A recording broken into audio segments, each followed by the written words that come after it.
और आपका सिस्को का आईपी फ़ोन है CP7821 मॉडल, जिसमें आप देखेंगे ये जो रिसीवर बटन है ये काम नहीं करता है और साथ में जो अप एंड डाउन एरो की है ये काम नहीं करता है। तो इसको कैसे ठीक करें, तो इसके लिए मैंने इसको खोल के रखा हुआ है। कई सारे फ़ोन है मेरे पास रिपेयर करने के लिए, तो आप मॉडल नंबर देख लीजिए यहाँ पे सिस्को का क्या है, तो इसी के अकॉर्डिंग आप इसको डायग्नोस और रिपेयर कर सकते हैं। ओके, तो इसे इसमें बटन लगा होता है, तो ये इसको अपर एरो की और लेफ़्ट एरो की यहाँ प्रेस करने के लिए।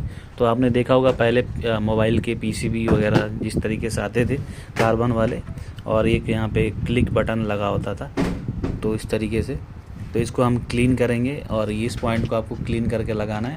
तो इस तरीके से आप देखेंगे जो हमने इसको भी ठीक किया, तो अपर राइट एरो की हार्ड प्रेस नहीं करना होगा, सॉफ्ट प्रेस पे ही आपका काम कर रहा है, ठीक है।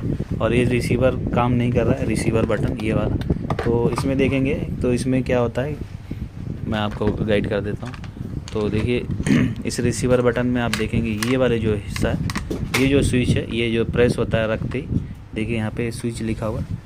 ये स्विच आप परचेज करके लगा लीजिए दूसरा, या इसी को क्लीन करके आइस से देखिए, टेम्परेरी काम चलाना है तो, नहीं तो ये फॉल्टी हो जाता है। ये प्रेस होने से ये दो जो पॉइंट हैं इन आपस में बीप देना चाहिए। देखिए ये जो एक मेन पॉइंट है दिख रहा है आपको, इससे और इससे बीप देना चाहिए, नहीं तो ये काम नहीं करेगी इस पॉइंट से इस पॉइंट पे, ठीक है। तो इसमें यही प्रॉब्लम होता है ज़्यादातर से। और इसके जो पार्ट नंबर आप देख सकते हैं मदरबोर्ड का, यहाँ से अगर कोई और प्रॉब्लम आता है तो, और कुछ इसमें नॉट रिपेयरेबल वाला है ही नहीं, कोई और बटन काम नहीं करता है, 1 2 3 4 5 6 7 8 9 10 या जो भी है 0।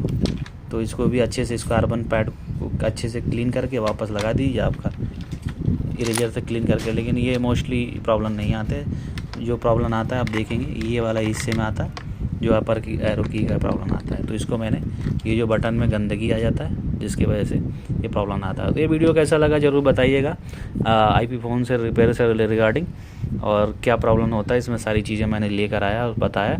और इसमें कभी कभार माइक नहीं काम करता है, तो आप देखेंगे यहाँ पे माइक लगा हुआ है, ये माइक को रिप्लेस कर दीजिए। ये नॉर्मल माइक होता है, आप देखिए यहाँ से, ये देखिए जो फ़ोन में माइक लगता है, थोड़ा सा इसका बिगर साइज़ है, तो ये आप लगा लीजिए। वही माइक 1 2 रुपये का मार्केट में मिल जाता है, ठीक है। और कुछ है नहीं इसमें ख़ास, बाकी और डेड वगैरह हो जाता है तो इस पीसीबी में शॉर्टिंग आ जाता है। 48 वोल्ट से चलता है पीओई स्विच से, तो L3 स्विच होते हैं। तो इन्फॉर्मेशन मैं सोचा शेयर कर दूं, एक बार किसी को अगर कोई प्रॉब्लम आ रहा हो तो फिक्स कर सकता। Thank you.